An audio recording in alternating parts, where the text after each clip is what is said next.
بسم اللہ الرحمن الرحیم۔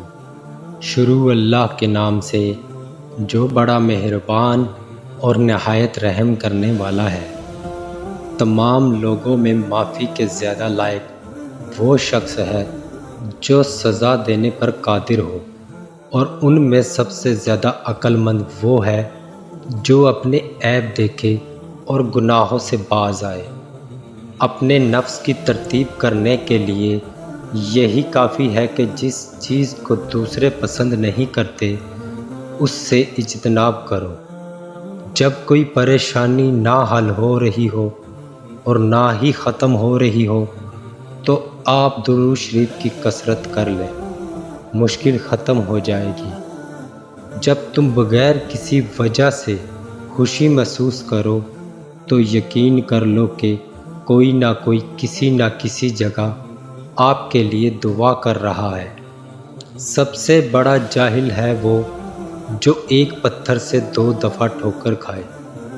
جب رسی سخت ہو جائے تو سمجھ جائے کہ ٹوٹنے والی ہے، اسی طرح جب حالات سخت ہو جائیں تو جان لیجئے کہ آسانی آنے والی ہے۔ بے شک ہر مشکل کے بعد آسانی ہے۔ انسان کی سب سے بڑی خواہش سکون ہوتی ہے، جس کو اللہ نے نماز میں رکھا ہے، کیونکہ اللہ نے سجدے میں بے چین دلوں کی شفا رکھی ہے۔ اگر موت کے بعد اپنی مرضی کی زندگی گزارنا چاہتے ہو تو موت سے پہلے رب کی مرضی کی زندگی گزار دو۔ مشکلات ہمیشہ بہترین لوگوں کے حصے میں آتی ہے، کیونکہ وہ اس کو بہترین طریقے سے انجام دینے کی صلاحیت رکھتے ہیں۔ دنیا میں 2 کام بہت مشکل ہیں، ایک اس کے ساتھ رہنا جس کے ساتھ محبت نہ ہو، دوسرا اس کے بغیر رہنا جس سے محبت ہو۔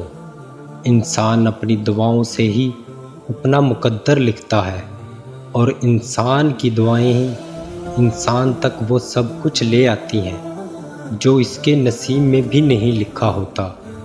جن لوگوں کی تنہائیاں پاک ہوتی ہیں ان کی دعائیں کبھی رد نہیں ہوتی۔